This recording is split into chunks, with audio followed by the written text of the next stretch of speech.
আল্লাহ জিবরাইলকে বললেন, এই জিবরাইল, একটা সেজদা দিলেই চলতো, তুমি দুই সেজদা কেন দিলা? জিবরাইল বলতেছে, আল্লাহ জানার পরও যখন জানতে চান তাহলে শোনেন।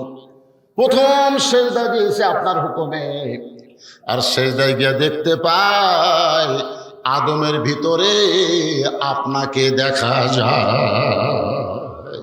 আদর করে মানুষ আল্লাহ বানায়া কেমনে দিবেন জাহান্নামে ফেলিয়া। আজকে কোরআনের বাগানে এসে, কোরআনের মাহফিলে এসে ঘামে যাদের শরীর থেকে ঘাম বের হয়ে গেল, আল্লাহ যদি ফেরেশতা আমার কোরআন শুনতে গিয়ে যাদের শরীর ঘামলো, ওই দেহের জন্য আমি আল্লাহ জাহান্নামের আগুনকে হারাম করে দিলাম।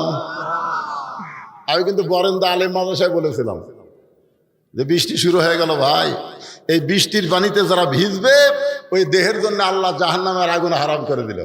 সবাই কয় ঠিক আছে হুজুর, কিন্তু আল্লাহ পরীক্ষা করলো 3 বার বৃষ্টি দিয়ে, শেষে আর হলো না। মাহফিল কমপ্লিট না করেই মোনাজাত করে দেওয়া লাগলো। এখন কথা ঠিক কিনা? আজকে তো বৃষ্টি নাই, গরমে শরীর ঘামতেছে। এই ঘামটা যেন আমাদের জান্নাত পাওয়ার একটা উসিলা হয়। ধরে কোন আমিন, এই সকলে বলে আল্লাহুম্মা আমিন। আল্লাহ তাআলা জিবরাইলকে বললেন, একটা সেজদা দিলেই চলতো, দুইটা কেন দিলা? জিবরাইল বলতেছে, আল্লাহ প্রথম সেজদা গিয়ে দেখতে পায় আদম একলা না, আদমের ভিতরে আল্লাহ দেখা যায়। সে আদমকে আল্লাহ তাআলা তৈরি করে ফেরেশতাদের সেজদা নিয়ে জান্নাতের মধ্যে রাখলেন। জোরে বলেন কোথায় রাখলেন? জান্নাতের মধ্যে রাখলেন। এই দুনিয়ার 40 বছর কোন কিতাবের মধ্যে লেখছে 40 দিন, কোন কিতাবে লেখছে 40 বছর। আল্লাহ তাআলা আদমকে একা একা জান্নাতের মধ্যে রাখলেন। আদমের আশেপাশে কেউ ছিল না, শুধু ছিল জান্নাতি নাজ নিয়ামত, সব কিছু আছে। তারপরে আদম আলাইহিস সালাম একা। একসময় আদম আলাইহিস সালাম জান্নাতের সবকিছু দেখে আর একটা গান গায়, একা একা কেন ভালো লাগে না, কোনো কাজে মন যেন বসে না, আমার কি হতে কি হইয়া গেল, আমি নিজেও তো কিছু বুঝি না। আল্লাহ বুঝবার পারছে, আল্লাহু আলিমু বিযাতিস সুদূর, অন্তরের খবর জানে কে? আরো জোরে বলেন। আল্লাহ তাআলা বুঝতে পারে আদমের সঙ্গী বানালেন। এই সঙ্গীটা কিন্তু জান্নাতের হুর দিবার পারতেন। আদম আলাইহিস সালামকে আল্লাহ বউ হিসাবে জান্নাতের হুর দিবার পারতেন, কিন্তু জান্নাতের হুর না দিয়া আদমকে আল্লাহ একটা ঘুম দিলেন। ওই ঘুমের মধ্যে আদম নবী যখন অবচেতন, এমন সময় আল্লাহ তাআলা অপারেশন করে তার দেহের বাম পাঁজর দিয়া একটা হাড় নিয়া আল্লাহ তাআলা আমাদের মা হাওয়াকে সৃষ্টি করলে। এখন আপনারা বলেন বউ সুন্দর না হুর সুন্দর? এ ওয়াজ শোনার পরেও হুর সুন্দর? দোয়া করে আল্লাহ জান্নাত যেন একটা হুর পায়, জান্নাতে যেন একটা হুর পায়। বউ মোনাজাত শোনে কে রে? আমি গরমের মধ্যে ভাত পাক করে দেই, কারেন্ট গেলে আমি ফাঁকা দিয়ে বাতাস করি, আর ওই মনে মনে একটু জোরেই করেছে জান্নাতে হুর চাই। হুর কি গো? আমি বলতে হুর হলো সুন্দরী। বলে আমার চাই তো, বল তোর আবার সাইজ, তোর আবার সাইজ। দুনিয়াতে পুরুষ মানুষ বইয়ের খেদমত দিবে আর জান্নাত গেলে হুর চাবে, এটা কিন্তু লিমা তাকুলু মা লা তাফালু।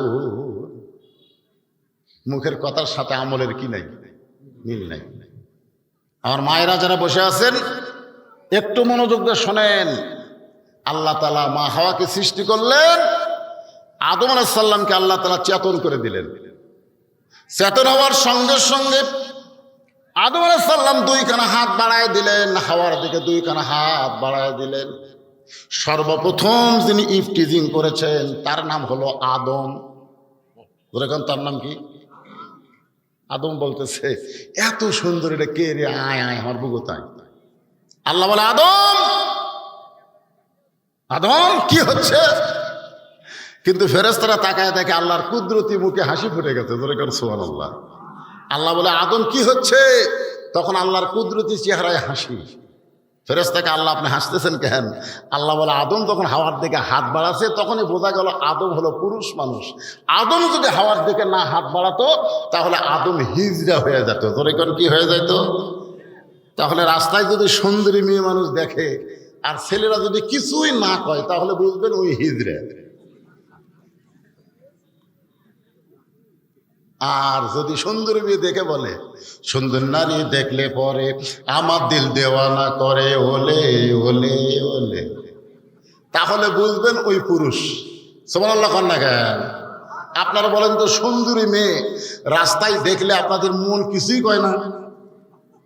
কথা কন না কেন? কিছু কয় কি কয় না? যদি কিছু কিছু বলে তাহলে বুঝবেন আপনি পুরুষ মানুষ।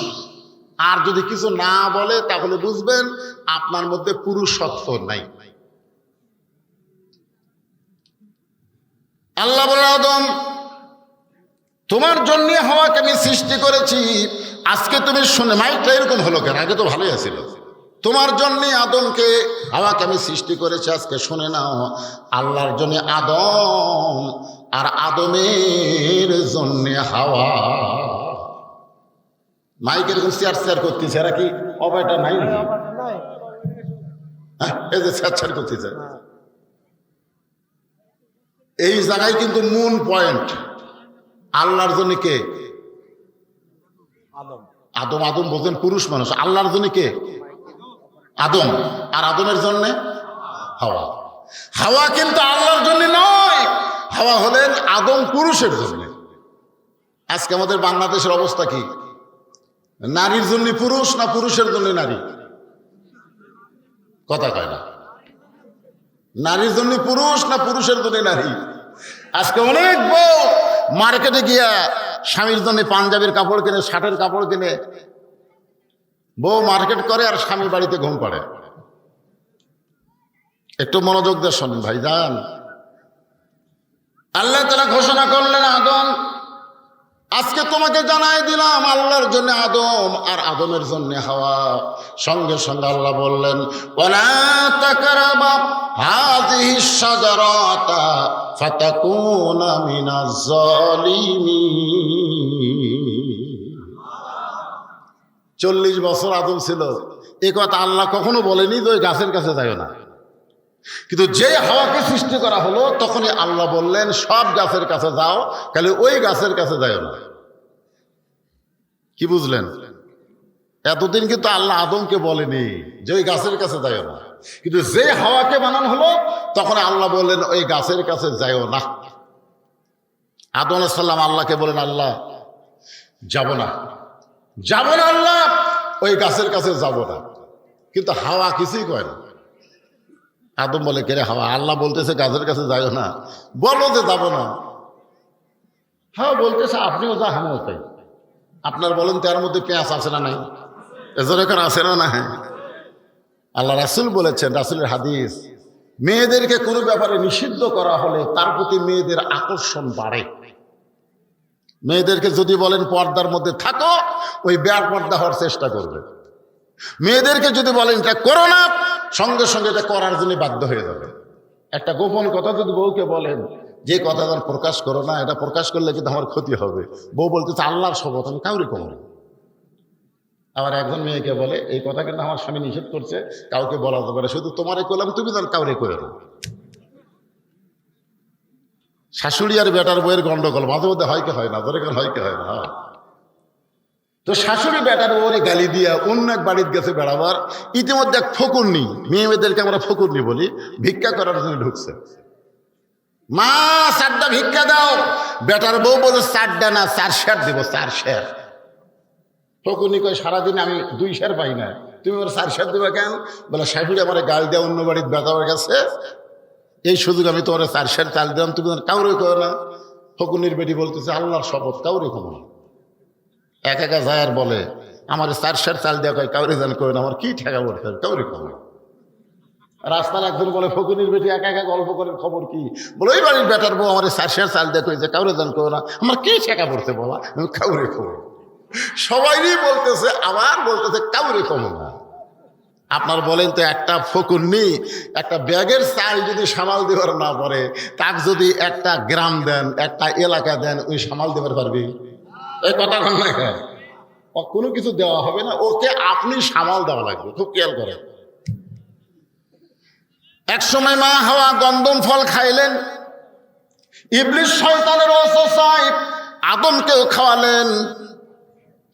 তাফসিরে কবিরের মধ্যে বলা হয়েছে, মা হাওয়া আদম এই গন্ধম ফল খাওয়ার দুনিয়ার 4 বছর পরে আদম খাইছেন। কয় বছর আগে খাইছে কে? কথা কোন আগে কে খাইছে? দুনিয়ার সময় 4 বছর পরে আদমকে খাওয়ানো হয়েছে। আদম কিন্তু খায় নাই, তাকে শরবত করে বুঝতে দেওয়া হয় নাই, নানা রকম ফন্দি ফিকির করে আদম রে খাওয়ানো হয়েছে। হাওয়া খাওয়ার পরে আল্লাহ যদি হাওয়াকে জান্নাত থেকে বের করে দিত, তাহলে কিন্তু আদম গন্ধম খাওয়ার প্রশ্নই উঠত না। কিন্তু হাওয়ার খাওয়ার পরে আল্লাহ কিছুই কয় না। আদম রে যখন খাওয়ানো হয়েছে, যখন জানবার পারছে শরবতের মধ্যে গন্ধম ফল আছে, সাথে সাথে আদম আলাইহিস সালাম এই ডান হাতখানা, আমার দিকে তাকান, ডান হাতখানা এত জোরে মুখের মধ্যে ঢুকে দিছে, বমি করার জন্য এক সময় রক্ত বিম হয়েছে, সব বার হয়ে গেছে, খালি সামান্য একটু ভিতরে ঢুকছে। আল্লাহ বলে, আদম জান্নাত থেকে বের হয়ে যা, জান্নাত থেকে বের হয়ে যা। আদম বলতেছে, আল্লাহ আমার তো কোনো দোষ নাই। আল্লাহ বলে, তোমার আসলেই দোষ নাই। তুমি গন্ধম ফল দেখে হাওয়ার হাতে দৌড়াদৌড়ি করছো, তোমাকে যখন ফল খাওয়ার পারেনি তখন শরবত করে খাওয়াইছে, তোমার কোনো দোষ নাই, এটা আমিও জানি। তা আদম বলে, তারপরে আমাকে বার করে দিবেন কেন? আল্লাহ বলে, আদম তোমার দায়িত্ব ছিল হাওয়ার দিকে খেয়াল করা। কি করা? তা হাওয়া গন্ধম ফলের কাছে কখন গেল? তুমি তখন কি করছিলে? হাওয়া যে গন্ধম ফল খাইলো, তুমি তখন কি করছিলে? হাওয়া যে গন্ধম ফল শরবত করে তোমারে খাওয়াইলো, তুমি কি করলে? আদম কয়, আমি খেয়াল করিনি। আল্লাহ বলে, খালি খেয়াল না করার কারণে জান্নাত থেকে বের হয়ে যা। তা আজকে আপনার বউ কি করতেছে, আপনার খেয়াল করার দরকার আছে না? এই কথা কেন আছে না? ও, আপনার বউ স্টার জলসা দেখবে, আপনি খেয়াল করবেন না? আপনার বউ গোটা পাড়া ঘুরবে, আপনি খেয়াল করবেন না? শুধুমাত্র মা হাওয়াকে খেয়াল না করার কারণে আদমকে আল্লাহ যদি জান্নাত থেকে বের করে দেয়, আমরা যদি আমাদের বউ মেয়ের দিকে খেয়াল না করি, আমাদেরকে আল্লাহ জান্নাত দিবে না। জোরে কথা ঠিক। খেয়াল করার দরকার আছে না নাই? যারা পর্দার মধ্যে বসে ওয়াজ শুনতেছে, আমাকে তো আমার অত্যন্ত স্নেহের মহব্বতের ইব্রাহিম বলেছে, হুজুর সব জায়গায় কি ওয়াজ করলেন জানি না, কিন্তু ঝাঁঝরায় মেয়ে মানুষের ওয়াজ বেশি করা লাগবে। ঝাঁঝরাতে মেয়ে ঠিক হলে গোটা এলাকার লোক ঠিক হয়ে যাবে। আমার মা বোনদের জন্য কিছু ওয়াজ করার দরকার আছে না নাই? দরকার আছে না? মা ঠিক, সন্তান ঠিক, আর স্বামী ঠিক, তাহলে বউ ঠিক। আল্লাহ রাসূল বলেছেন, দায়ুস লা ইয়াদখুলুল জান্নাত, দায়ুস কোনদিন জান্নাতে যাবে না। সাহাবারা বললেন, ইয়া রাসূলুল্লাহ, দায়ুস কোন নারী? রাসূল বললেন, দায়ুস কোন নারী না, দায়ুস হলো ওই সকল পুরুষ মানুষ যাদের অধীনে নারীরা পর্দা করে না। এখন বলেন, আমার অধীনে কিছু নারী আছে না নাই? এজরখান আছে না নাই? কেউ না থাকলেও বউ আছে। আপনার সত্যি করে বলেন তো, বউ আপনার অধীনে আছে না আপনি বউয়ের অধীনে আছেন? কথা কয় না কেন? আপনারা বউয়ের অধীনে আছেন। মা বোনদের ওয়াজ করবো রে মরদ মানুষ, ভালো করে শোনেন, কথাটা ক্লিয়ার করে বলেন, আপনি বউয়ের অধীনে না বউ আপনার অধীনে? যদি আপনি বউয়ের অধীনে থাকেন, মা বোনদের ওয়াজ করে কোনো লাভ নাই। এই মায়েরা, এই কোথায় আছে? একটা কথা কবেন না। আমি এক ওয়াজে বলছি, মেয়েরা জোরে কথা বললে ওই কথা যদি পুরুষ মানুষ শুনতে পায়, তাহলে পর্দার খেলাফ হয়। আপনার বলেন, কথাকে আমি ভুল কইছি না ঠিক কইছি? ইতিমধ্যে মেয়েদের মধ্যে একটা চিঠি দিছে আমার কাছে। চিঠির মধ্যে একজন মেয়ে লিখছে, হুজুর মেয়েদের কথা শুনলে যদি পুরুষের পর্দার খেলাফ হয়, মেয়েদের পর্দার খেলাফ হয়, তাহলে প্রধানমন্ত্রী যখন ভাষণ দেয়, এই ভাষণ শোনা কি? আমি চিন্তা করে গেলাম, ওরে বাবা রে, এমন প্রশ্ন করছে। কারণ বাংলাদেশের প্রধানমন্ত্রী পুরুষ না নারী? জোরে খান। তাহলে মেয়েরা জোরে কথা বললে যদি পর্দার খেলাফ হয়, প্রধানমন্ত্রী সবার উদ্দেশ্যে ভাষণ দেয়, তাহলে মরদ মানুষকে ভাষণ শোনা জায়েজ? আমি যদি বলি জায়েজ না, তা আমাকে আর নাম বেদ দিবি? এখানে অনেক চামচা আছে, মোবাইল করবি পুলিশের কাছে, তাড়াতাড়ি আসেন, একেবারে সেরা হেলে দিয়েছে। আমি চিন্তা করলাম এই প্রশ্নের উত্তর আমি কেমনে দিব। এমন সময় আল্লাহর কোরআন আমার সামনে এসে বললেন, উদউ ইলা সাবিলি রাব্বিকা বিল হিকমা। ডাইরেক্ট যদি বলবার না পারো, তাহলে হিকমতের সাথে জনগণকে বলে দাও। আপনার বলেন তো কোরআনে হিকমত আছে না নাই? আমি হিকমত নিয়ে আপনাদের সামনে আমার মা বোনদেরকে নিয়ে কথা বলবো। আমার মায়েরা একটু মনোযোগ দেন। প্রত্যেক জুমার দিনে ইসলামী খুতবায় ইমাম সাহেব মুসল্লিদের সামনে আরবিতে কথাগুলো বলে। আমরা অনেক মানুষ আরবি বুঝি না বলে বুঝবার পারি না। আরবিতে কিন্তু বলে সাইদাতুন নিসাই আহলেল জান্নাহ ফাতেমাতুজ যোহরা, জান্নাতি নারীদের যিনি নেত্রী হবেন তার নাম হইল ফাতেমা। আল্লাহ রাসূল বলেন, ফাতেমা তুমি নবীর মেয়ে হওয়ার কারণে তুমি জান্নাতে যাবে, এই কথা কখনোই মনে রাখবা না, মনে করবা না। নবীর মেয়ে হওয়ার কারণে আল্লাহ তোমাকে জান্নাত দেবে না। জান্নাতে যদি যাবার চাও, তাহলে জান্নাতের আমল করে তোমাকে জান্নাতে যেতে হবে। ফাতিমা বললেন, বাবা মেয়েরা জান্নাতে গেলে কি আমল করা লাগবে? আল্লাহ রাসূল বললেন, আমল বেশি না। ঈমান গ্রহণ করার পরে 1 নম্বর আমল হলো নামাজ, 2 নম্বর আমল হলো রমজানের রোজা, 3 নম্বর আমল হলো স্বামীর কথা মতো চলা, আর 4 নম্বর আমল হলো সতীত্বের হেফাজত, পর্দা করা। ও ফাতেমা, এই 4টি আমলের মধ্যে পর্দাটাই মেয়েদের জন্য সবচেয়ে গুরুত্বপূর্ণ আমল। পর্দা যদি ঠিক মতো আদায় করতে পারো, বাকি 3টা আমল আল্লাহ তোমার জন্য সহজ করে দিবে। সঙ্গে সঙ্গে মা ফাতেমা তার কাছে যে ওড়না ছিল, সে ওড়নাটা ঘোমটা আকারে দিয়ে বলল, বাবা এই মুহূর্তে আজ থেকে আমি ফাতেমা পর্দার ভিতরে ঢুকে গেলাম। সুবহানাল্লাহ কোন না কেন? আল্লাহ কোরআনে বলেন, অকরনা ফি বুয়ুতিকুন্না ওয়ালা তাবাররাজনা তাবাররুজাল জাহিলিয়াতিল উলা। এমনভাবে পর্দা গ্রহণ করলো, একসময় আল্লাহ রাসূল ফাতেমার জন্য খোঁজ খবর দিলেন, ফাতেমা তোমার পর্দাটা আল্লাহ পছন্দ করে আল্লাহ তোমাকে জান্নাতি নারীদের নেত্রী ঘোষণা করে দিয়েছে। এই কথা শুনে ফাতেমা মুচকি মুচকি হাসতেছে। রাসূল বলে, হাসতেছো কেন? বলে, আল্লাহ আমাকে জান্নাতি নারীদের নেত্রী বানাইছে। এইটা শোনার পর আনন্দ লাগতেছে। রাসূল বলে, ফাতেমা আল্লাহ তোমাকে জান্নাতি নারীদের নেত্রী বানালে কি হবে? আল্লাহ তোমার আগে একজন মেয়েকে জান্নাত দিবে। আপনারা সুবহানাল্লাহ বলতেছেন না কেন? কিন্তু ফাতেমা সুবহানাল্লাহ কয় না। আল্লাহ রাসূল বলে, ফাতেমা আল্লাহ তোমার আগে একজন মেয়েকে জান্নাত দিবে। এইটা শোনার পরে সুবহানাল্লাহ কও না কেন? ফাতেমা বলে, আমার বিরুদ্ধে ওয়াজ হচ্ছে, আমি সুবহানাল্লাহ কম। আপনারা বলেন তো, আমাদের বিরুদ্ধে তখন কথা আসবে সুবহানাল্লাহ না নাউজুবিল্লাহ? এই কথা কেন, সুবহানাল্লাহ না নাউজুবিল্লাহ? আল্লাহ রাসূল বলে, ফাতেমা তোমাকে আল্লাহ জান্নাতের নেত্রী বানাবে, এটা ঠিক, কিন্তু তোমার আগে একজন মেয়েকে জান্নাত দিয়ে। ফাতেমা বলে, বাবা যে মেয়েটা আমার আগে জান্নাতে যাবে ওই মেয়েটার পরিচয় কি? রাসূল বললেন, ওই মেয়েটার পরিচয় হলো, ওই যে একটা জঙ্গল দেখতেছো, জঙ্গলের সামনে ছোট্ট একটা বাড়ি, ওই বাড়িটা হলো একটা কাঠুরিয়ার বাড়ি।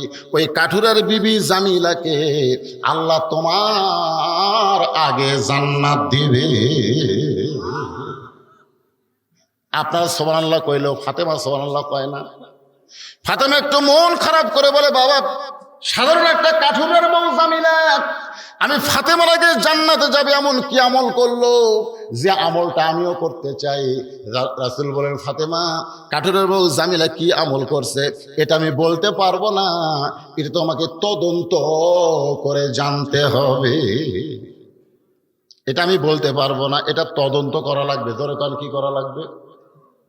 পরের দিন আসরের নামাজের পথে ফাতেমা চুপি চুপি ওই কাঠুরার বাড়ির দিকে রওনা দিলেন। আমার মায়েরা যারা আছে একটু মনোযোগ দিয়ে শোনেন, আপনারা বলে আপনাদের ওয়াজ শুনবেন, একটু মনোযোগ দিয়ে শোনেন। চুপি চুপি ফাতেমা কাঠুরার বাড়ির দিকে রওনা দিলেন। মেয়েরা যখন রাস্তা দিয়ে যাবে, মেয়েদের চলার গতি আর পুরুষরা যাবে, পুরুষের চলার গতি কিন্তু এক না। একটা পুরুষ যদি আস্তে ধীরে হাঁটে, সবাই বলে তুই কি মেয়ে মানুষ নাকি রে, মরদের মতন হাঁট। ধরে কোন কথা ঠিক কিনা? মরদ হাঁটবে হাত ঝুলাইয়া ঝুলাইয়া, সবাই বুঝবে একটা মরদ মানুষ। হাঁটা দিকে কয় তোর হাঁটা তো হিজড়ার মতো, এইরকম হাঁটিস। কিন্তু মহিলা যখন রাস্তা দিয়ে যাবে, ওই মেয়েটা জোরে যাবার পারবে না, ধীর গতিতে পর্দার ভিতর দিয়ে তাকে চলতে হবে। ফাতেমা ধীরে ধীরে পর্দা নিয়ে ওই জামিলার বাড়ির দরজায়, কাঠুরের বাড়ির দরজায়, ও জামিলা, আমি তোমার সঙ্গে দেখা করতে চাই, মেহেরবানি করে একটু দরজা খোলো, আমি হলাম নবীর মেয়ে ফাতেমা। সঙ্গে সঙ্গে জামিলার দরজায় এসে কাঁদতেছে। ফাতেমা বলে, জামিলা, তোমার সঙ্গে দেখা করতে আসলাম, তুমি দরজার ওই পারে কান্দো কেন? জামিলা বলতেছে, আমার সারা জীবনের সাধনা নবীর মেয়ে ফাতেমাকে একটা নজর আমি দেখতে চাই। ফাতেমা বললেন, তাহলে কান্দার দরকার নাই, দরজা খুললি আমার সঙ্গে তোমার দেখা হবে। জামিলা বলতেছে, কান্নার কারণ হলো আমার স্বামী এখন বাড়িতে নাই, স্বামীর হুকুম ছাড়া আমি আপনার জন্য দরজা কেমনে খুলবো? আমার স্বামীর হুকুম না পাইলে আমি নবীর মেয়ে ফাতেমার জন্য দরজা খুলতে পারবো না। আমার স্বামী এখন বাড়িতে নাই, বাজারে কাঠ বিক্রি করতে গেছে, এই জন্যই কাঁদতেছি, স্বামীর হুকুম ছাড়া আপনার জন্য দরজা খোলা যাবে না। সাথে সাথে ফাতেমা চুপ করছে, ওরে বাবা রে, একটা মেয়ের সাথে একটা মেয়ে মানুষ দেখা করবে, আর এইটার জন্য আবার স্বামীর হুকুম লাগবে? আপনারা বলেন তো, ফাতেমার আকর্ষণ বাড়তেছে না কমতেছে? বেড়ে গেছে। ফাতেমা মনে মনে চিন্তা করে, যে মেয়েটা স্বামী ছাড়া, স্বামীর হুকুম ছাড়া ফাতেমার জন্য দরজা খোলে না, এই মেয়েটার বাড়ির মধ্যে ঢুকতে হবে। এমন কি আমল করে যে আমল করার কারণে আমার আগে আল্লাহ তারে জান্নাত দিবে? জামিলা বলে, নবীর মেয়ে ফাতেমা, মেহেরবানি করে আপনি ফেরত যান, আগামীকাল যদি এই সময় আসেন, আসা মাত্রই দরজা খুলে দেব, কারণ রাতের বেলা স্বামীর কাছ থেকে আপনার জন্য দরজা খোলার হুকুম নেও। ফাতেমা বলতেছে, অবশ্যই আগামীকাল এই সময় আসবো ইনশাআল্লাহ। পরের দিন আসরের নামাজের পরে ফাতেমা চুপি চুপি যখন জামিলার বাড়ির দিকে রওনা দেয়, এমন সময় একটা ছোট্ট বাচ্চা ফাতেমার সামনে দাঁড়ায় বলে, মা, গতকাল বিকেল বেলায় দেখলাম আপনি বাড়িতে নাই, আজকে চোরের মতো কোথায় যাচ্ছেন মা?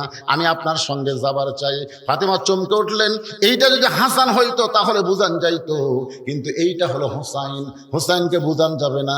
আল্লাহ রাসূল বললেন, ফাতেমা রে, তোমার দুইটা সন্তান আমি নবীর মতো, কিন্তু হোসাইন একটু জেদি হবে।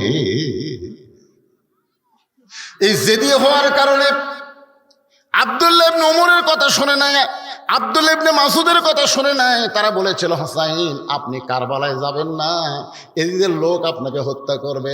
হোসাইন বলতেছে, আমি হত্যাকে ভয় করি না, আমার ভিতরে জেদ হলো নবীর ইসলামকে নিজের ইসলাম বানায় কেউ যদি দেশ চালাবার চায়, আমি জীবন দিব, কিন্তু বাতিলের সঙ্গে আপোষ করব না। আবু বকর রাদিয়াল্লাহু দুনিয়া থেকে চলে গেল, তার আব্দুর রহমানকে খলিফা বানাই নাই। উমর ফারুক দুনিয়া থেকে চলে গেল, তার আব্দুল্লাহ ইবনে উমরকে চেয়ারে বসান নাই। ওসমান চলে গেছে, তার সন্তানকেও চেয়ার দেয় নাই। আমার বাবা চলে গেল, আমার বাবা আমাদের দুই ভাইকে কোনোদিন চেয়ারে বসায় নাই। আর আমিরা মুয়াবিয়া চলে যাওয়ার আগেই তার সন্তান ইয়াজিদকে রাষ্ট্রযন্ত্র দিবে, চলবে না, খিলাফত কায়েম হবে, রাজতন্ত্রের কবর দেওয়া লাগবে। ধরে কোন কথা ঠিক কিনা? জেদ করে চলে গেলেন। এই জন্য একটু জেদি। ফাতেমা দেখতেছে, হাসান হলে বুঝান যাইতো, কিন্তু আরে তো বুঝান কঠিন। এখন কি করবে ফাতেমা?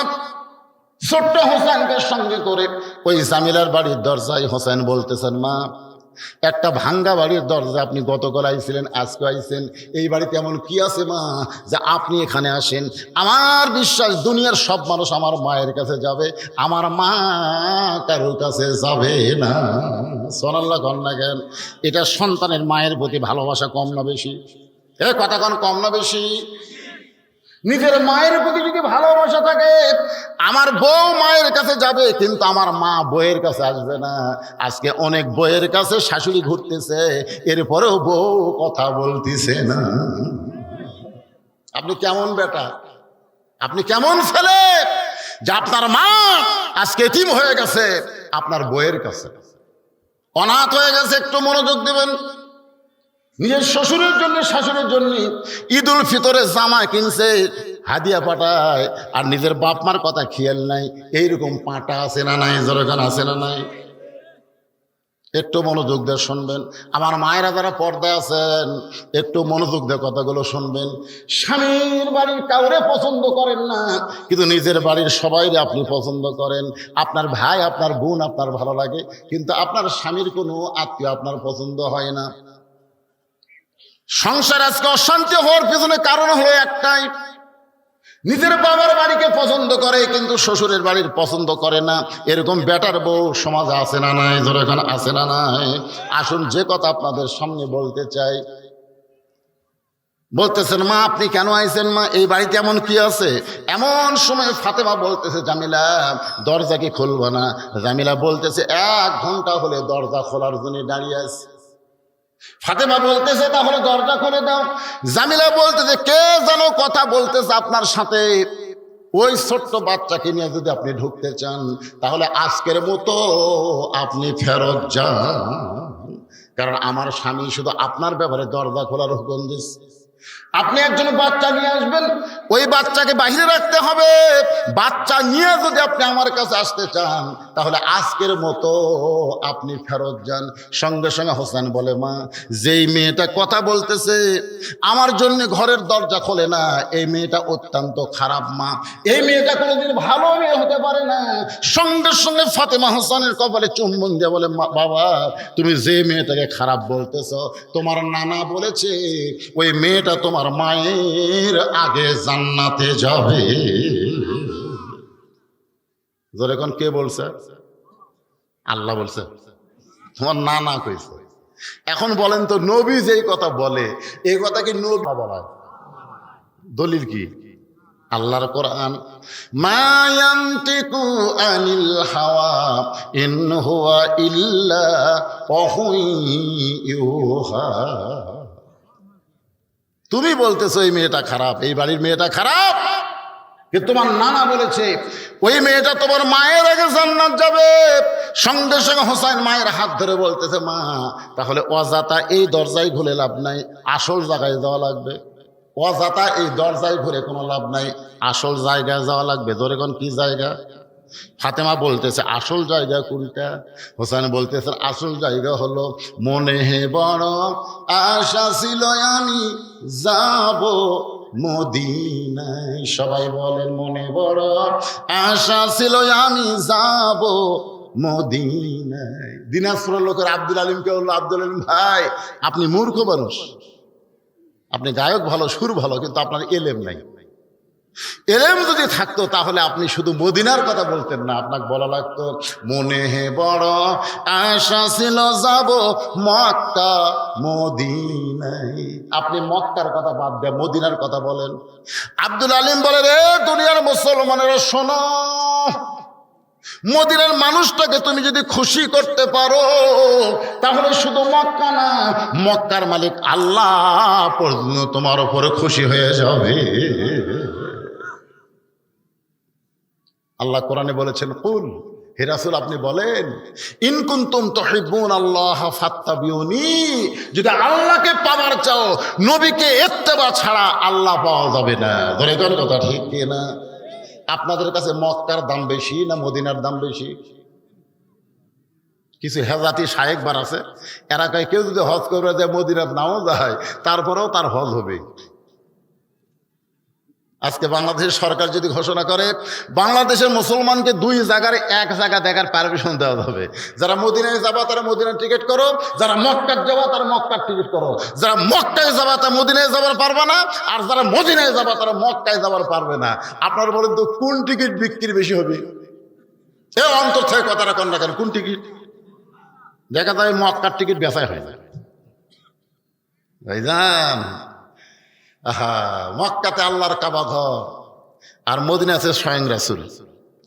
হিজরত করে যখন মদিনায় গেলেন, মদিনায় থেকে ৮ম হিজরিতে যখন মক্কা বিজয় হলো, আল্লাহ রাসূল বলেন, সাহাবেরা কাবা ঘরের দরজা খোলো। কাবা ঘরের দরজা খুলে দেখে ৩৬০টা মূর্তি। ওমর ফারুক বলে, রাসূলুল্লাহ, আল্লাহর ঘরের মধ্যে মূর্তি, এই মূর্তি কে ঢুকালো? রাসূল বললেন, ঘর আল্লাহর থেকে লাভ নাই, আল্লাহওয়ালা থাকা লাগবে। জোরে কোন কথা ঠিক কিনা? আল্লাহওয়ালা না থাকলে টাইলসের উপরে ধুলে পড়বে। টাইলসের উপরে কি পড়বি? আক্কেলপুরে এক মসজিদে আসর নামাজ পড়বার ঢুকে দেখি গোটা টাইলস ধুলে, এরকম লোক দিয়ে করে ধুলে।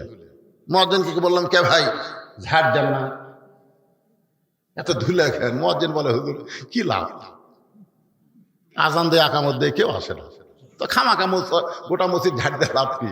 আপনি তাকায় দেখেন আমার জায়গা পরিষ্কার আছে। আমি বলে, সামান্য জায়গা পরিষ্কার কেন?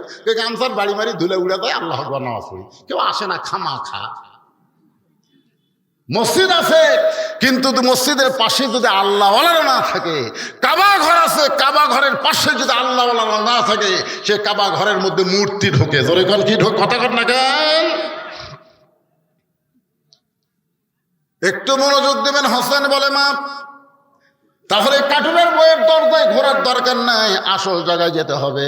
এ বলে মায়ের হাতটা ধরে টেনে টেনে নিয়ে গেলেন আল্লাহর নবীর কাছে।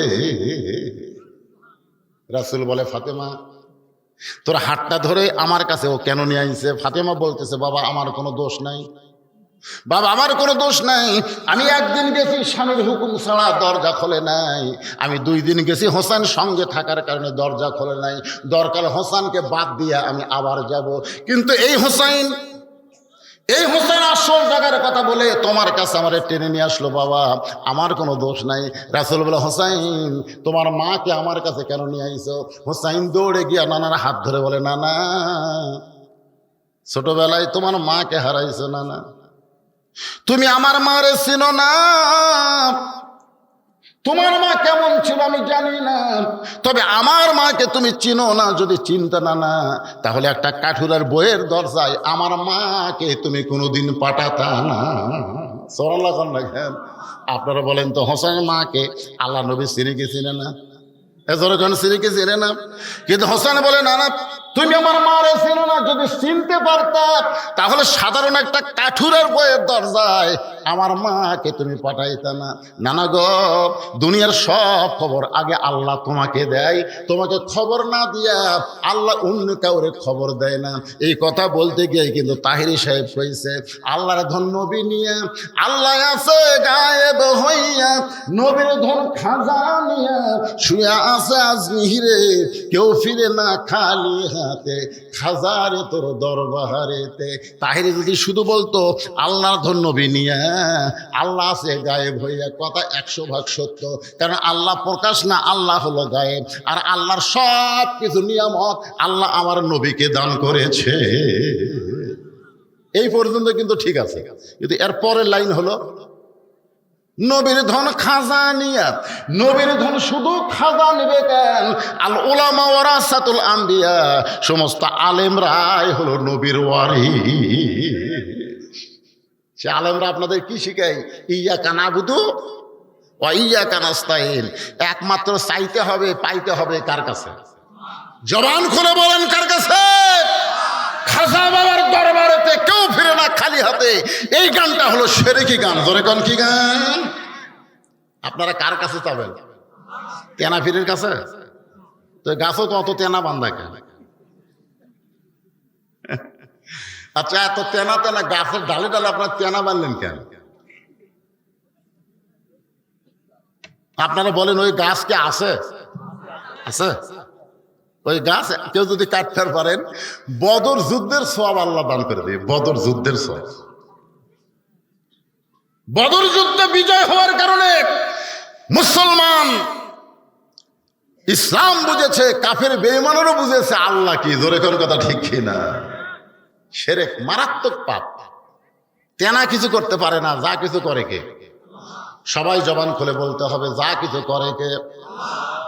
না না, কোন আমলের কারণে কাঠুরের বউ জামিল আমার মায়ের আগে জান্নাতে যাবে, এটা না বলা পর্যন্ত আমি আপনার হাত ছাড়বো না। কি ছাড়বো না? আপনারা বলেন তো হোসাইন জেদি কম না বেশি? জোরে বলেন। নবীর হাত চাইবা ধরে বলে না না, কোন আমলের কারণে? সাধারণ একটা কাঠুরের বউ জামিলা আমার মায়ের আগে জান্নাতে যাবে, এটা না বলা পর্যন্ত আমার হাত ছাড়বো, আপনার হাত ছাড়বো না। এইবার নবীর হাতটা যখন চাইবা ধরছে, এমন সময় আল্লাহ নবী ডাক দিলেন, আলী, আলী রে। সঙ্গে সঙ্গে হযরত আলী বলে, লব্বাইক ইয়া রাসূলুল্লাহ। নবী বলতেছেন, লব্বাইক ইয়া রাসূলুল্লাহ। নবী বলতেছেন, চুপ। এই সময় আমি নবী না, আমি হলাম তোমার শ্বশুর, তুমি হলো আমার জামাই। এইটা হলো আমার নাতি হোসাইন, আর ওইটা হলো আমার মেয়ে। সব সময় নবী হওয়া যায় না, মাঝে মধ্যে বাবা হওয়া লাগে, নানা হওয়া লাগে, শ্বশুর হওয়া লাগে। সব সময় নবী হওয়া যায় না। ধরে কোন ঠিক কি না? আমাদের নবী যদি সবসময় নবী হতেন, তাহলে আমাদের আদর্শ আবার পারত না। আমাদের নবী কি সবসময় নবী? জেহাদের ময়দানে কি সেনাপতি, জেহাদের ময়দানে কি ফাতেমার কাছে পৃথিবীর শ্রেষ্ঠ বাবা, হোসেনের কাছে পৃথিবীর শ্রেষ্ঠ নানা, খাদিজার কাছে পৃথিবীর শ্রেষ্ঠ স্বামী। ধরে কোন কথা ঠিক কিনা? সাহাবেদের কাছে পৃথিবীর শ্রেষ্ঠ নেতা। মানে নবী যে দিকে যাবেন সব দিক দিয়ে কয় নম্বর? 1 নম্বর। গরিবের কাছে নবীর চাইতে গরিব কেউ নাই, ধনীর কাছে নবীর চাইতে বড় ধনী কেউ নাই। এই জন্য আল্লাহ কোরআনে বলেছেন, লাকাদ কানা লাকুম ফি রাসূলিল্লাহি উসওয়াতুন হাসানা। যার মধ্যে সব গুণ গুণান্বিত, তাকেই তোমরা আদর্শ হিসেবে গ্রহণ করো। এ কথা কার? আমাদের অনেক নেতা আছে, তারা নেতাগিরি করতে পারে কিন্তু নামাজ পড়াবার পারে না। ধরে কোন কথা ঠিক কিনা? আমাদের অনেক নেতা আছে, দেখবেন তার সন্তানেরা তাকে বাপ হিসেবে পছন্দ করে না। আবার অনেক নেতা আছে, তার বউ তাকে 2 চোখে দেখতে পারে না। ধরে কোন কথা ঠিক কিনা? আপনি বলেন তো, নবী যে নেতা, আপনি যে দিক দিয়ে যাবেন নবী কয় নম্বর? আলী কোন আমলের কারণে একটা কাঠুরের জামিলা হোসেনের মা ফাতেমার আগে জান্নাতে যাবে, এইটা তোমাকে একটু বলা লাগবে। আলী বলতেছি, ইয়া রাসূলুল্লাহ, আপনি তো আমাকে নিষেধ করে দিয়েছেন। হুজুর, আপনি তো নিষেধ করে দিয়েছেন, আজকে বলার হুকুম দিলেন। আলী বলতে, তোর বেটা যেভাবে আমার হাত ধরছে, আজকে হুকুম না দিলে তো আমার রক্ষা নাই। জোরে কোন সুবহানাল্লাহ। সঙ্গে সঙ্গে আলী বলতেছে, ও ফাতেমা, কোন আমলের কারণে একটা কাঠুরে বউ জামিলা তোমার আগে জান্নাতে যাবে, এর যদি শুনবার চাও তাহলে তোমাকে ধৈর্য ধারণ করা লাগবে। কারণ মেয়েদের চরিত্র হলো, এক মেয়ের কাছে আর এক মেয়ের সৌন্দর্য, আর এক মেয়ের সৌন্দর্য আর এক মেয়ের ভালো বলা যায়। বিশ্বাস যদি না করেন তাহলে আপনার বইয়ের সামনে একদিন হুরের কথা বলে দেখবেন। করছেন কোনোদিন? আপনি তো জান্নাতে হুর পাবেন, এই গল্প কোনোদিন বইয়ের কাছে করছেন? কথা কয় না রে, করছেন কোনোদিন? আপনার বউ কত ভালো, একদিন গল্প করে দেখবেন। আমি শুধু বলছিলাম, আল্লাহ যদি আমাকে জান্নাত দেয়, জান্নাতে যে হুর হবে সে হুরের নাকের সাইজ এরকম, চোখের সাইজ বলতেই আমার বউ দেখি বালুস বগলের মধ্যে নিয়ে ঘর থেকে বাইরে হয়ে যাচ্ছে। আমি বললাম, কোথায় যাও? বল, হুর নিয়ে থাকো, আমার কি দরকার। আমি সেই দিন বুঝেছি, ভাই, নিজের বইয়ের কাছে হুরের গল্প করারও কোনো সুযোগ। কথা কন না কেন? আপনার বইয়ের কাছে আপনার বইয়ের গুণের তারিফ করে দেখবেন, রাগ করবে। নিজের বউ অন্য কোনো মেয়ের তারিফ, অন্য কোনো মেয়ের প্রশংসা শুনতে চায়, যার কারণে হযরত আলী বললেন, ফাতেমা, কোন আমলের কারণে কাঠুরার বউ জামিলা তোমার আগে জান্নাতে যাবে, এটা জানতে গেলে তোমাকে ধৈর্য ধারণ করা লাগবে। ফাতেমা বলতেছে, আমার কোনো আপত্তি নাই, আমি শুনতে চাই কোন আমলের কারণে একটা কাঠুরের বউ ফাতেমার আগে জান্নাতে যাবে। আল্লাহ রাসূল বললেন, ফাতেমা, তাহলে শোনো, তোমার কি মনে আছে? একটু মনোযোগ দাও। আলী যা বলবে মনোযোগ দিয়ে শুনবে। আলী বলতেছেন, ফাতেমা, একদিন দুপুর বেলায় তুমি ওকে ঘরের মধ্যে ডাকলে। আলী বলতেছে, আমি যখন ঘরের মধ্যে গেলাম তখন তুমি আমাকে একটা ওড়না দিয়ে বললেন, স্বামী গো, হাসান হোসেন ক্ষুধার জ্বালায় কাঁদতে কাঁদতে ঘুমায় গেছে, ঘুম থেকে চেতন পাইয়ে খাবার চাবে, কিন্তু গোটা ঘরে খাবার কিছু নাই। আমি জানি এই মুহূর্তে আপনার পকেটেও কোনো টাকা নেই। হাসান হোসেন ঘুম থেকে উঠে যখন খাবার চাবে তখন আপনিও বেকায়দা, আমিও বেকায়দা। এই জন্য এই জিনিসটা আপনাকে দিলাম, এটা হলো আমার ওড়না, এটা বাজারে বিক্রি করবেন, এর যা দাম হবে সেই দাম দিয়া আমার হাসান হোসেনের জন্য খাবার নিয়ে আসবে। আলী বলতে যে ফাতেমা, তুমি আমাকে ওন্না দেওয়ার পরে আমি তোমার ওন্না পকেটের মধ্যে নিয়ে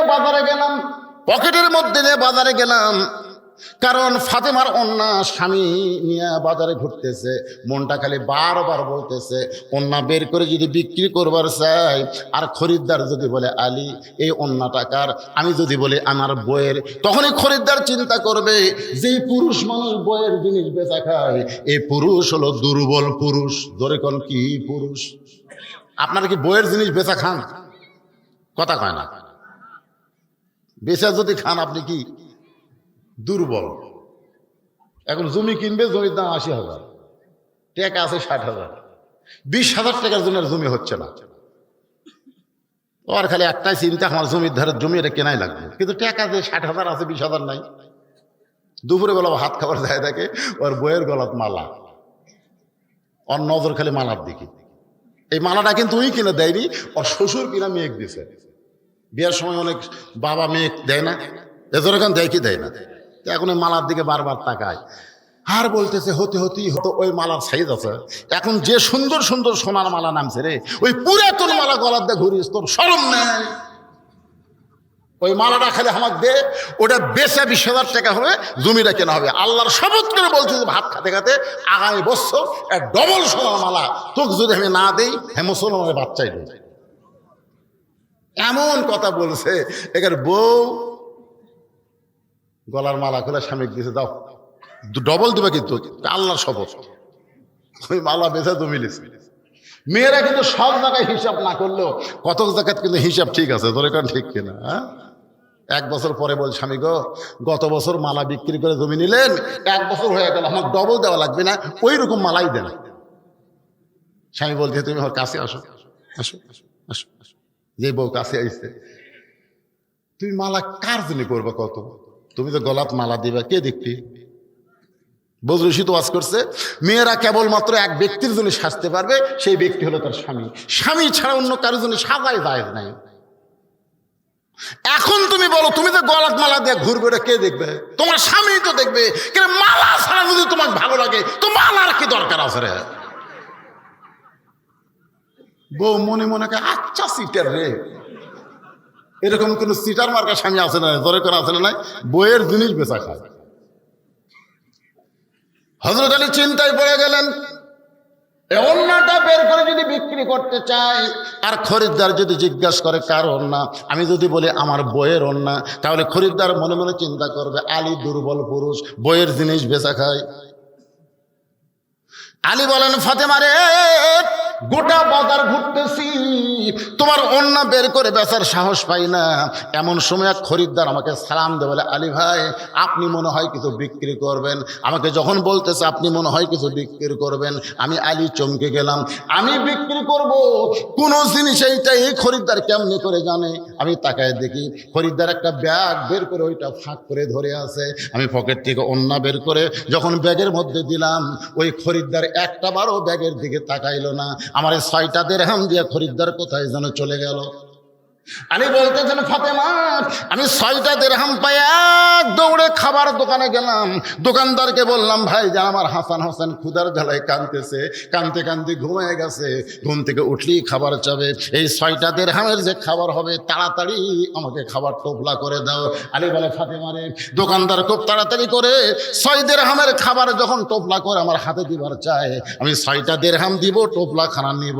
এমন সময় একজন সাইলকারী আমাকে বলতে, আলী ভাই আজকে ৩ দিন হলে আমার বাড়িতে কোনো খাবার নাই, যদি পারো মেহেরবানি একটু দান করো, যদি পারো মেহেরবানি একটু দান করো। আলী বলে ফাতেমা রে, আমার মনে এত রাগ হয়ে গেল, আমি ৬টা দিরহাম দিয়ে নিজের সন্তানের জন্য খাবার চাই, এমন সময় যদি কোনো সাইলকারী ফকির আমার কাছে ভিক্ষা চায়, তাহলে বলো তো আমার মনে কেমন রাগ হবে? আমি আলী রাগটা করে যখন ফকিরের দিকে তাকাইছি, এমন সময় আল্লাহর কোরআন বলতেছে সাইলা ফালা তানহার, আলী রে সাইলকারীর সঙ্গে খারাপ ব্যবহার করিস না। আপনাদের কাছে আমি জানতে চাই, হযরত আলীর কাছে সন্তান বড় না আল্লাহর কোরআন বড়? জোরে কর না কেন? সন্তান বড় না আল্লাহর কোরআন বড়? আজকে আমাদের কাছে সন্তান বড় না আল্লাহর কোরআন বড়?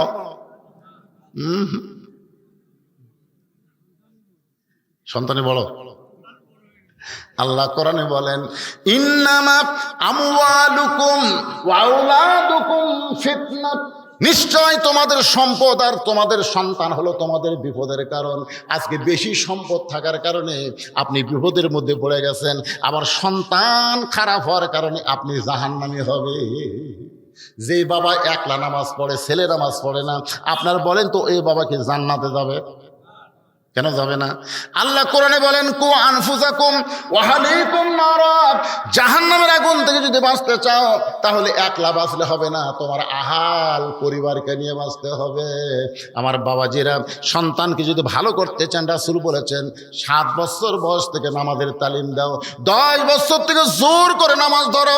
আপনি যদি আমার স্বপ্নের সন্তানকে ছেলে হোক আর মেয়ে হোক 7 বছর থেকে নামাজের তালিম দিতেন, 10 বছর থেকে যদি জোর করে নামাজ ধরাতেন, ওই ছেলে কোনোদিন হিরোইন ধরতো না, গাঁজা ধরতো না, ওই ছেলে কোনোদিন অন্যায় অপকর্ম করত। কথা কন না কেন ভাই? আজকে বুড়া মানুষ জান্নাতে যাবি, বেটা কি করে ওইদিকে খেয়াল নাই। হযরত আলীর কাছে আল্লাহর কোরআন বড় হওয়ার কারণে আম্মা সাইলা ফালা তানহার, এই আয়াতকে বিশ্বাস করে 6টা দিরহামের মধ্যে 1টা দিরহাম ফকিরকে দিয়ে দিলেন। সুবহানাল্লাহ। কোন মনে মনে চিন্তা করে, 6টা দিরহামের 1টা দিরহাম দিলাম, এখনো কয় দিরহাম? 5টা দিরহামের খাবার নিয়ে বাড়িতে যাব, যা খাবার হবে ওইটা হাসান হোসেনের চলবে। এই মনে করে 1টা দিরহাম দিয়ে 5টা দিরহাম যখন কাছে রাখছে, এমন সময় আল্লাহর কোরআন বলতেছে, আল্লাহর কোরআন বলতেছেন, ওমা তুনফিকু মিন শাইইন ফি সাবিলিল্লাহি ওয়াফা ইলাইকুম ওয়া আনতুম লা তুজলামুন। আপনারা আয়াত বুঝতে পারেননি। সুবহানাল্লাহ, খুব একটা জোরে হলো না। এই আয়াতের অর্থ করলে তো সুবহানাল্লাহ খুব জোরে করবেন, অর্থ না শুনেই একটু জোরে সরে বলেন তো সুবহানাল্লাহ, আরো জোরে বলেন। এখানে আল্লাহ বলতেছেন আমার রাস্তায়, খুব খেয়াল করবেন, আমার রাস্তায় কেউ যদি 1 টাকা দেয়, ওয়াফা ইলাইকুম, আমি আল্লাহ তাকে আবার ফিরে দেব।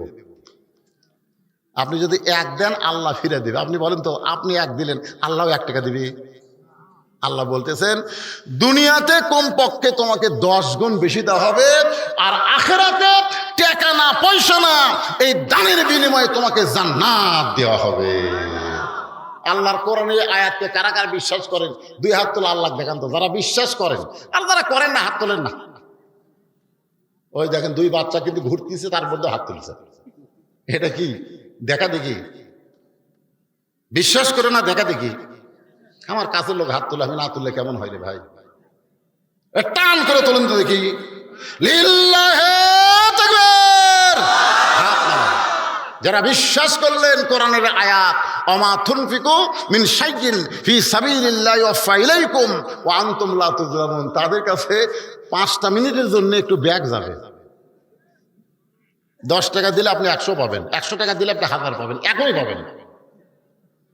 আপনারা আর মনে করেন হুজুর এই পকেট থেকে দিয়ে এই পকেট ফাঁকা থাকবে, দেখি তো 10 গুণ আসে কিনা। আপনাকে কথা ঠিক না বে ঠিক? আল্লাহ বলতে তো পাগল, এখনই মানে কি? এখনই মানে হলো এখানে আসো না, তুমি যে বাড়ি যাওয়ার সময় তুমি ইটার সাথে উষ্টা খাবা। উষ্টা খেয়ে তোমার পাও ভাঙবি, নিয়ামত পুরো হবি না, 9 গাদা লাগবি, তোমার পিছনে 20,000 টাকা খরচ হবে। কিন্তু এই ব্যাগের মধ্যে দান করার কারণে শুধু আজকের রাত না, এই বছর সমস্ত বালা মুসিবত থেকে আমি আল্লাহ তোমাকে হেফাজত করব। তাহলে কত গুণ হলো? আমাদের সামনে বিপদ আছে না নাই? জোরে কান আছে না নাই? বলা হয়েছে সাদাকাতু তারুদ্দুল বালা, দান সদকা করলে আল্লাহ বালা মুসিবতকে দূর করে দেয়। ভাইজান, এই কাগজটা আমার কাছে দেওয়ার কারণে আমি আপনাদের মাত্র 2-3 মিনিটে একটু ব্যাগ পাঠায় দিব, যে যা পারেন, হ্যাঁ যে যা পারেন আপনারা আল্লাহর রাস্তে দান করবেন, যাই পারেন। জোর করে এখানে বলা হচ্ছে না 10, 20, 50। এই মাঝখানে উঠলো কেটা? আপনারা ওঠা লাগবে না, তা আপনাদের কাছেই যাবে। উপজেলা চেয়ারম্যানের একটা দান হলো একেবারে।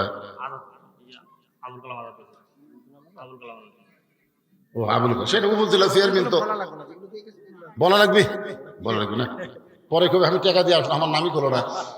আবুল কালাম আজাদ সাহেব এখানকার যিনি বিশেষ অতিথি, তিনি 2000 টাকা দান করে দিছে। আল্লাহ তার দানকে কবুল করুক, জোরে কোন আমিন। এই গ্রামেরই কৃতি সন্তান প্রফেসর সাহেব, উনি 5000 টাকা দান করেছে। আল্লাহ তার দানকে কবুল করুক, জোরে কোন আল্লাহুম্মা আমিন। সভাপতি সাহেব তো কিছু দিয়েছেন, মাশাআল্লাহ, কতটি আছে। আজকের মাহফিলের সম্মানিত সভাপতি সাহেব 5000 টাকা ধরে বলেন মারহাবা। ব্যাগের আদায় শেষ হলেই কিন্তু আদায় শেষ, আমি আর নতুন করে আদায় করতে পারবো না, কারণ ওয়াজ করা লাগবে। আদম মা হওয়ার কথা মনে আছে না ভুলে গেছে? মনে আছে? হ্যাঁ, সব মনে রাখবে। হ্যাঁ, আরে মিন্টু নামের একটা ছেলে প্রতিবন্ধী, দোয়া চাই, দোয়া করে আল্লাহ তাকে পুরাপুরি সুস্থতা দান করেন। সুস্থ যদি না থাকে, স্বাভাবিক জীবন আল্লাহ তাকে দান করেন, জোরে কান আমিন। 500 টাকা দান করেছে। মহিলাদের মধ্যে মহিলাই আদায় করবে না পুরুষ? হ্যাঁ, মহিলাদের মধ্যে মহিলা আদায় করবে। হ্যাঁ, মহিলারাই আছে। আমার মায়েদের মধ্যেও আদায় শুরু করছে। আদায় এটি হচ্ছে আর ওটি হচ্ছে না, তাহলে হবে না। সবাই আপনারা অযথা ওঠা বসা করবেন না। খুব ভালো লাগতেছে এই গরমের মধ্যেও আপনারা যে দীর্ঘ সময় বসে আছেন, নড়াচড়া করতেছেন, একজন ওঠেন নাই। এখন আদায়ের কথা শুনে শয়তান যদি বলে টাকা দিস না, যা, আপনার টাকা কি আল্লাহর দরকার আছে? এই কথাখান আল্লাহর দরকার আছে? আপনার টাকা কোরআনে বলতেছে তোমারই দরকার, তোমারই দরকার, তুমি দান করবে, আমি আল্লাহ তোমাকে ফিরাই দিব। দুনিয়াতে 10 গুণ, মরার পরে জান্নাত। আর সহিহ হাবিবুল্লাহ রাসূল বলেছেন, দানকারী আল্লাহর দোস্ত, জোরে কোন সুবহানাল্লাহ। এই জন্য ভাইজান, আদায় শেষ হলে আমাকে সিগন্যাল দিবেন যে আদায় শেষ। সবাই দেন, যে যা পারেন আল্লাহর রাস্তায় দান করেন। প্রতি বছর এখানে তাফসীরুল কোরআন মাহফিল হবে। আল্লাহ এই মাহফিলকে কিয়ামত পর্যন্ত কবুল করুক, জোরে কোন আমিন। মঞ্চে আর যদি কেউ থাকেন অতিথির মধ্যে, তাহলে সবাই দান করবেন। এদিকে অনেকে চেয়ারে বসে আছে, চেয়ারের কাছে ব্যাগ যাবে?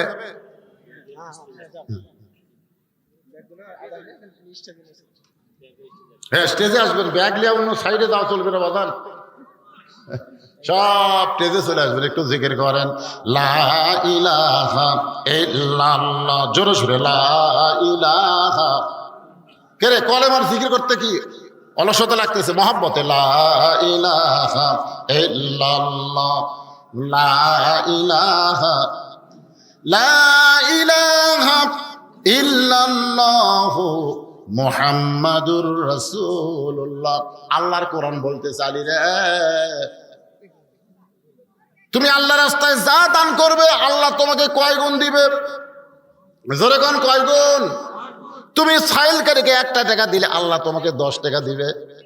2 টাকা দিলে আল্লাহ তোমাকে 20 টাকা দেবে। 6টা দিরহাম যদি দান করো, দুনিয়াতেই আল্লাহ তোমাকে 10 গুণ 60 টাকা দিয়ে দিবে। আপনারা বলেন তো, হযরত আলীর কাছে কোরআনের দাম আছে না নাই? এই জোরে আছে না নাই? আল্লাহর কোরআনকে বিশ্বাস করে ফকিরকে 6টা দিরহাম যখন দান করে দিলেন, ফকির হাসতে হাসতে যখন বিদায় নেয়, এমন সময় দোকানদার বলতে চালি, ভাই তোমার হাসান হোসেন না খেয়ে কাঁদতেছে, ঘুমিয়ে গেছে, ঘুম থেকে উঠে খাবার চাবে, আমি খাবার টোপলা করে দিলাম। টোপলা না নিয়ে ফকিরকে সব টাকা দান করে দিলে, তাহলে তোমার হাসান হোসেনের খবর কি? জাহাঙ্গীর সচিব 1000 টাকা দান করছে, আল্লাহ তার দানকে কবুল করেন। এগুলো বলা যাবে না, এখন যাই দান করবেন করবেন। এখন আলোচনা দিয়ে খেয়াল করেন, কঠিন গরমের মধ্যে আল্লাহর বান্দারা বসে আছে ধৈর্য নিয়ে, একটু মহব্বত করে শুনবেন। ফকির খুশি হয়ে যখন চলে গেছে, এমন সময় দোকানদার কি বলতেছে, তাহলে হাসান হোসেনের খবর কি? হ্যাঁ, টোপলা করে দিলাম, ছেলের জন্য না নিয়ে, সন্তানের না নিয়ে ফকিরকে দিয়ে দিলেন, তাহলে টোপলার খবর কি? আলী বলতেছে, 1 টোপলা দিয়ে কাম হবে না, তুমি 2 বস্তা খাবার প্যাকেট করো। সুবহানাল্লাহ।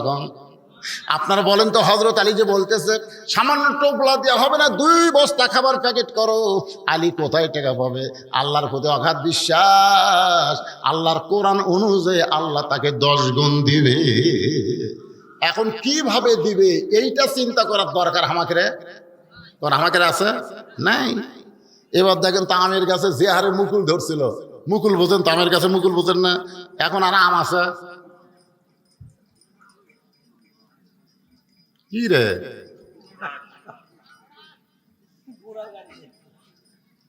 ভাইজান, দেওয়ার মানে কে? এই জমিতে ধান লাগাইছেন, মনে করতেছেন ধানের যে সাইজ রে, বৈশাখ মাস, অনেক কিছু সামনে আছে, আছে না নাই? জোরে আছে না নাই? আসলে বলেন তো, দেওয়ার মালিক কে? এই বিশ্বাসটা আল্লাহর প্রতি অগাধভাবে রাখতে হবে। হযরত আলী বাজারের মধ্যে ঘুরতেছে আর বিশ্বাস করতেছে, দোকানদারকে বলেছে 2 বস্তা খাবার প্যাকেট করো, পকেটে একটাও টাকা নাই। এমন সময় একজন লোক উট নিয়ে বাজারে আসতেছে।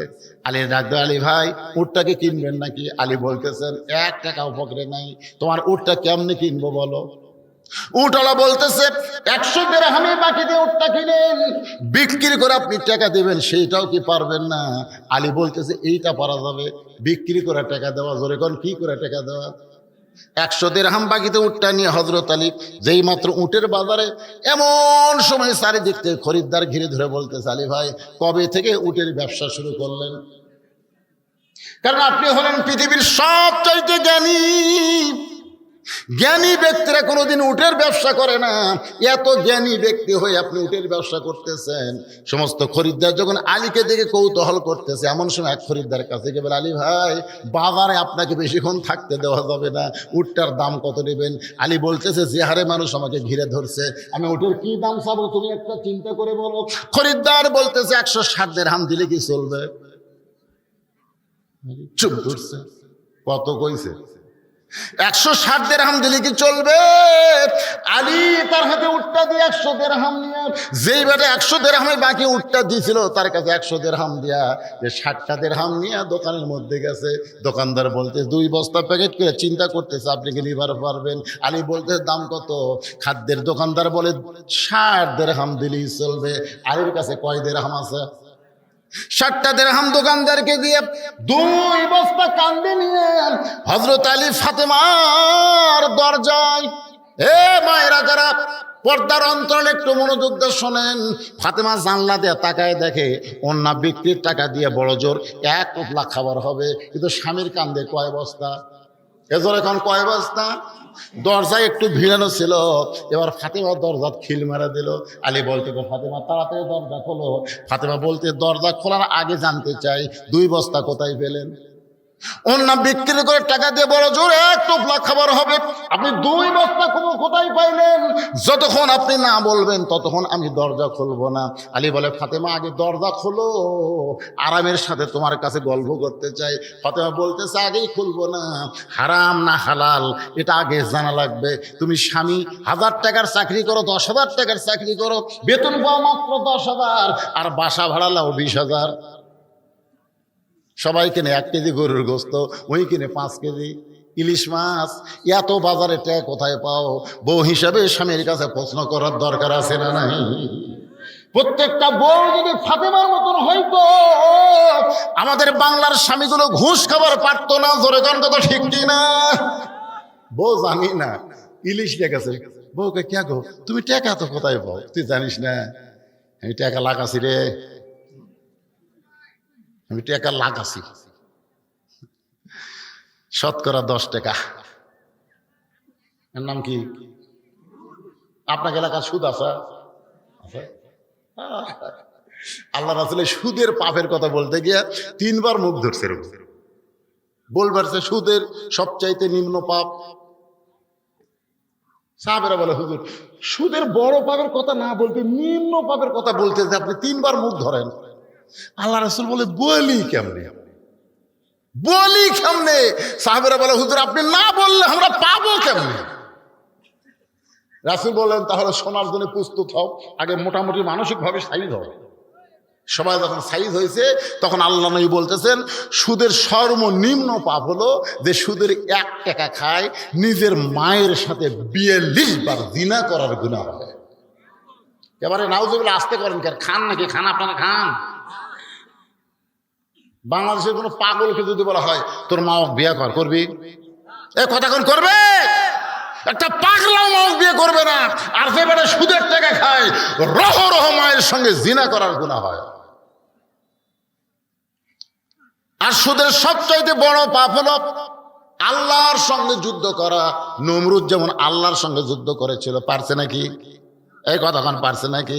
ফেরাউন যখন আল্লাহর সঙ্গে যুদ্ধ করেছিল, আজকে যারা বাংলাদেশের সমাজে সুদ খায়, এরা যতই তওবা করুক, রাসূল বলেছেন সব তওবা কবুল হবে।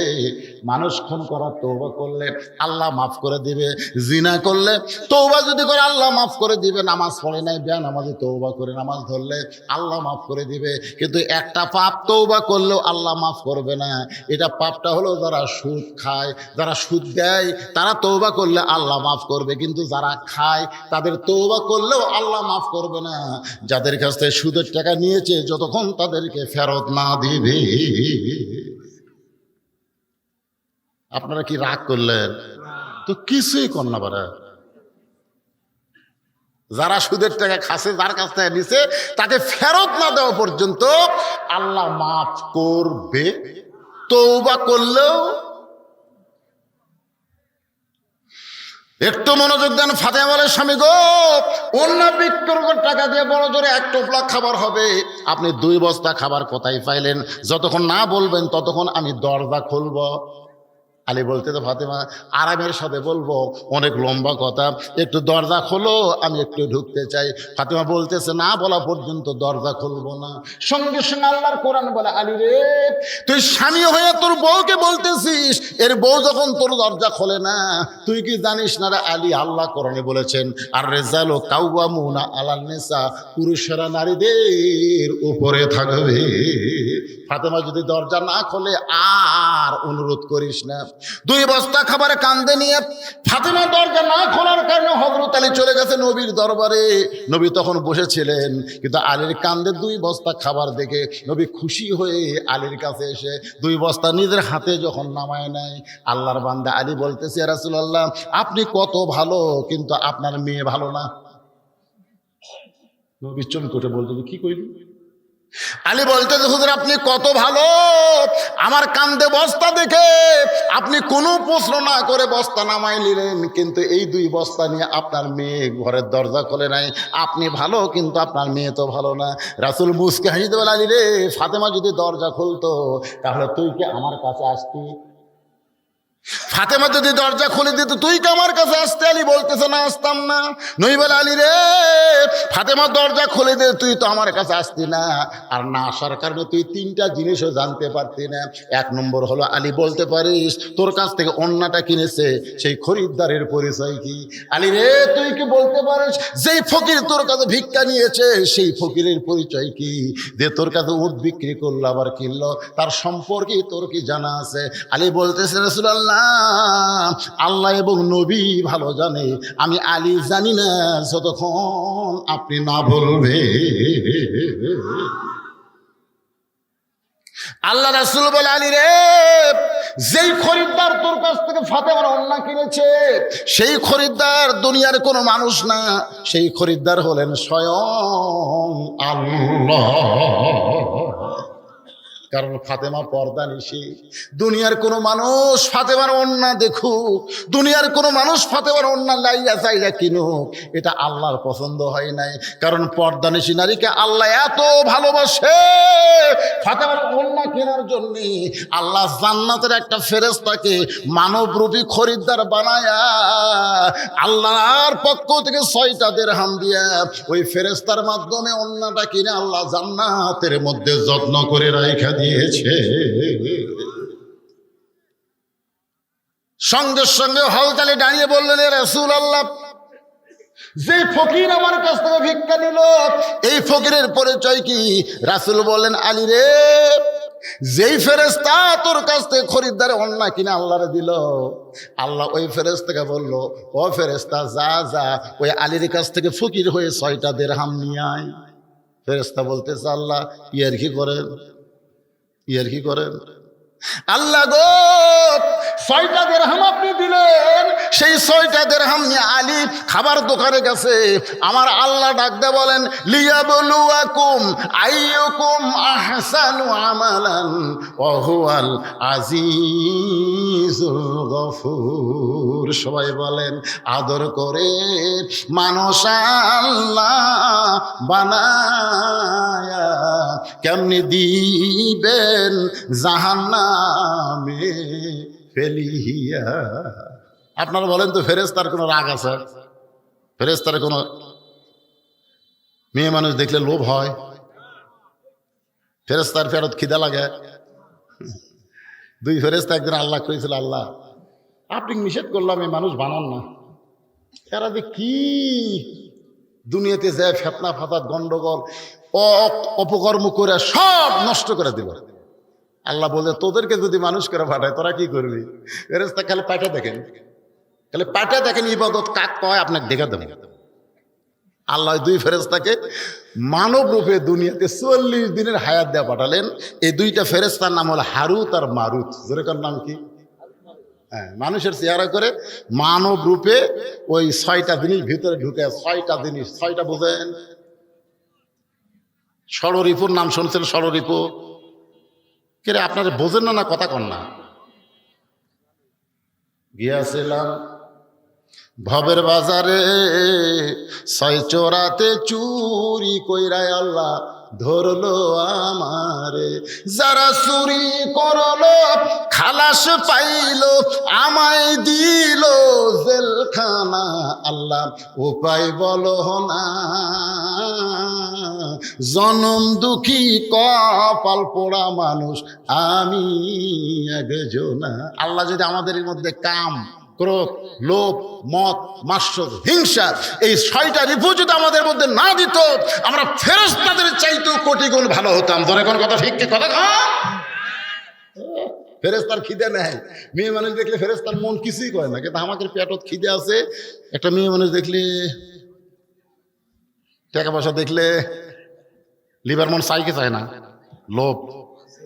একজনের 3 তলা বাড়ি দেখলে হিংসা হয় কি হয় না? কথা কন না কেন? এইগুলো ফেরেশতার মধ্যে কি নাই? ফেরেশতাদের মধ্যে না থাকার কারণে আল্লাহ তাআলা 2টা ফেরেশতাকে মানুষ বানায় দুনিয়াতে পাঠাইলেন 40 দিনের। জোরে বলেন কয় দিনের? 40 দিনের মধ্যে পেটে খিদা লাগছে। পেটে যখন খিদা লাগছে, হারুত মারুত এখন মানবরূপী হয়ে যায়। খিদার জন্য কাম চায়। খিদার জন্য কি চায়? কাজ চায়, কাজ। একজনকে বলতেছে, ভাই আমরা 2 জন একটু কাজ চাই, আমাদের পেটে তো খিদা লাগছে, কাজের বিনিময়ে খাদ্য। তখন বলতেছে, তোর তো আমি চিনি না রে, তোদেরকে তো আমি চিনি না, কাজ দিয়ে যদি চুরি করিস। এখন আপনারা বলেন 2 দিন ঘুরিছে, কেউ কাজ দেয়নি। তখন আর 2 জন ঘুরতে ঘুরতে দেখে একটা হোটেল, খাবার হোটেল। লুকা লুকা যায় ওই খাদ্য যেটা করতে, যেই খাবার নিয়ে খাচ্ছে, ইতিমধ্যে হোটেলের মালিকের বউ দেখছে, হোটেলের যে মালিক তার বউ দেখছে। হে চোর, হাত কেটে দিবি। ওই হোটেলের মালিক আবার হিজড়া, বুঝলেন? বেশিরভাগ হোটেলের দেখবেন হিজড়া আছে না নাই? ধরে আছে না? বিয়ে করছে ঠিকই, কিন্তু বইয়ের মনের খাইশ মিটাবার পারে না। তো বউ বলতেছে, ঠিক আছে তোরা যে চোর এটা আমি বলবো না, তোরা আমার একটা কাম কর, ওই খাটের তলে যায় লুকা থাকে, যা। হারুত মারুত ওই দুধের খাটের তলে লুকে আছে। স্বামী দোকানের জিনিস কিনবার বাজারে গেছে, গঞ্জে গেছে, গভীর রাত্রে বলছে বার হ, এখন আমার সাথে কাম কর। ওই সাথে গুজার সাথে খারাপ আছে, ওরা 2 ভাই পাড়াবাড়ি লেগে ওর সাথে জিনা ব্যভিচারে যা করা দরকার করিছে। চুরি করে খাসে, আবার জিনাও করে দেয়। জিনা করার পরে ওরকম বার করে দিচ্ছে। তখন যাচ্ছে, বলতেছে কি কাম করলো রে, চুরিও করলো আবার জিনাও করলো। হায় হায়, 40 দিনের হায়াত আল্লাহ দিছে, কটা হলো? ইতিমধ্যে দেখে গাছতলার জনগণ কি যেন খাচ্ছে, আর বলে আমি বাদশাহ, আমি রাজা, আমি বাদশাহ, আমি রাজা। ওরা চিন্তা করছে যে আমরা যে চুরি করছি, জিনা করছি, এটা ভুলে থাকার জন্য এটা খাওয়া দরকার। অনেকে গাঁজা টাজা খাই কি খায় না, ধরে অতীত ভোলার জন্য নেশা করে। ওই 2 ফেরেশতা ওই যে চুরি করছে, জিনা করছে, এটা ভোলার জন্য একটা ঢক ঢক করে খাচ্ছে। ভাই খাওয়ার পরে দেখে মদ আর নাই, তখন আরো আল্লাহ রে দিব কোথায় এ দে, মানে লিশা তো চোর, ঠিক আছে, যাই মদ বেচা খাওয়ার মেরে পিটাই মারিছে, বুঝলেন? ওই তখন মরা সারা, তখন আল্লাহ ডাক দেয়, বলে কে রে, 40 দিনের হায়াত দুনিয়াতে গেলি, ইবাদত কারে কয় আমারে দেখাই দিবি, কি করলি? আমার বান্দারা সারা জীবনে জর্দে পাপ করে না, তোরা কয় দিনই না তার সাথে বেশি করলি। তখন 2 ফেরেশতা কান্দের বলে, আল্লাহ দুনিয়া যে এমন একটা জায়গা, এই জায়গায় আসলে আল্লাহ আছে এটা মনেই থাকে না। দেখছেন, হারুদ মারুদ বলতেছে দুনিয়া এমন একটা জায়গা এখানে আসলে আল্লাহ যে আছে এটা মনেই থাকে না। এরপরেও যে মানুষ দুনিয়াতে সে অন্যায় অপকর্ম না করে আল্লাহ আছে বিশ্বাস করে দৈনিক 5-12 যারা মসজিদে যায়, এরা ফেরেশতাদের চাইতেও কোটি কোটি গুণ সম্মানী। ধরে কোন কথা ঠিক কিনা?